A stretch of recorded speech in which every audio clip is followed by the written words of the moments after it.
What's happening, guys? It's Bharat Nagpal for iGyaan.in, and today we are checking out the new Xolo Q1000. Now, this is Xolo's new entrant into the market with basically the specifications that match many of the other tablets or phablets in the market.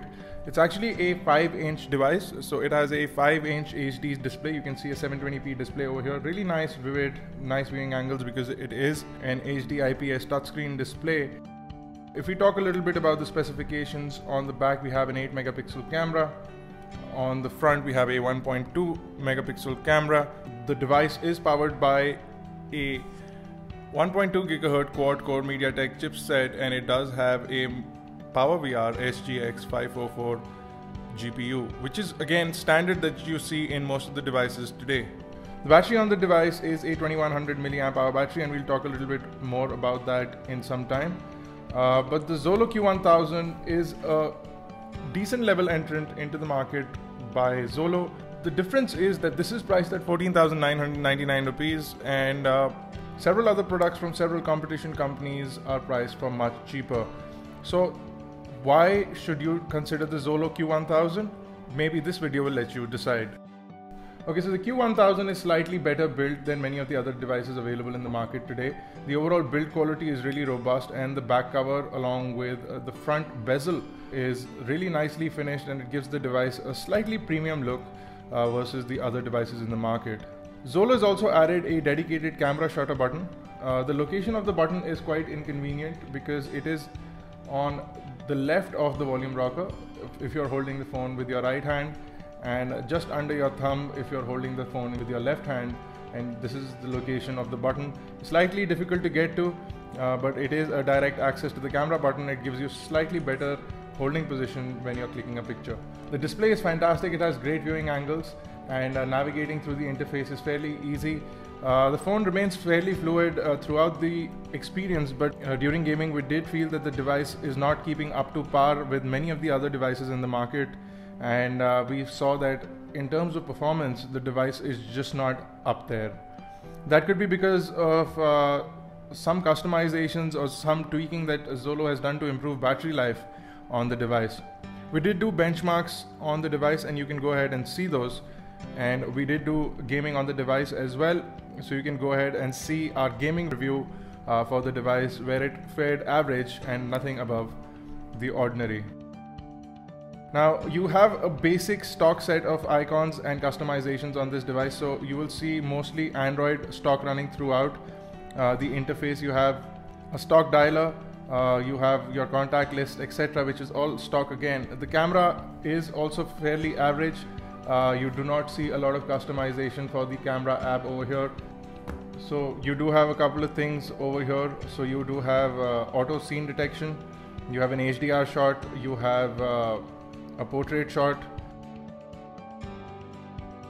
you also have panoramas, you have multi-view angle image, so you can get an image from multi-angle, and then you have auto scene detection again, so it'll help you decide what scene you're in. So right now, because the light is low, it's automatically detected a night scene or a low light scene.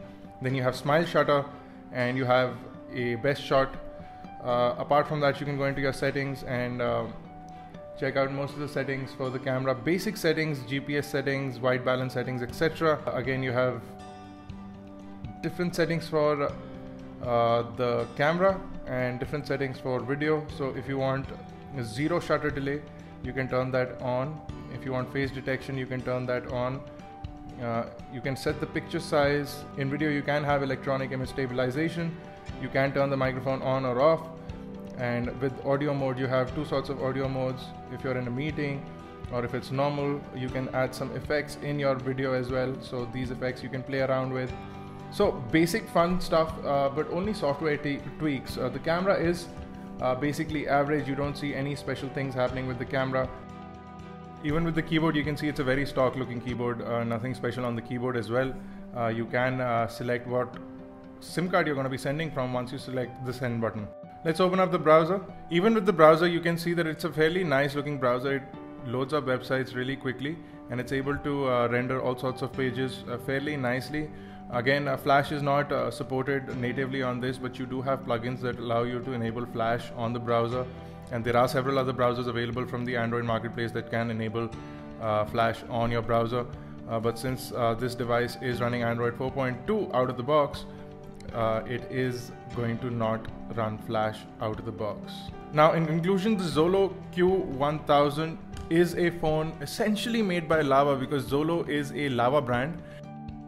It's got a quad-core processor, a 5-inch HD screen, and most of the similar specifications that you found on devices like the Canvas HD and even some Carbon devices, along with now a new phone by Lava themselves called the Iris 504Q. So what sets it apart? We feel that the build quality on the device is fairly superior compared to other devices, but is it enough for you to consider buying this device for a price of 15,000 rupees?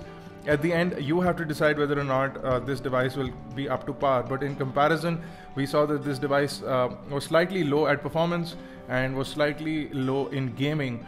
Everything else seems to work just great. The benefit is that you have an IPS display, you have great viewing angles, you have a nice overall design, overall feel in the hand. It looks good, it feels nice. And you have a subtle Xolo logo at the back over here that does not protrude too much and is not in your face.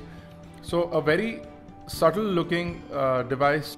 Mostly you can play by the looks.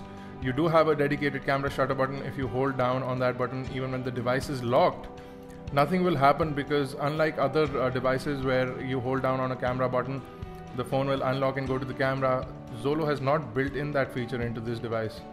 So that is again something which is slightly disappointing. But if you have unlocked the device and if you do press the button, it automatically instantly clicks pictures, and you do have a instant burst mode, as you can see over here. It will continue to click pictures in various numbers. Burst mode, if you're capturing a lot of burst mode images, the image quality is not that great, because focus quality or focus speed is not as much as the shutter speed. So there you go, guys. This was a quick review of the Xolo Q1000. If you have any questions, queries, you can refer to our various other videos on the Q1000 on iGyaan.in, as well as on Facebook, Twitter, Google+.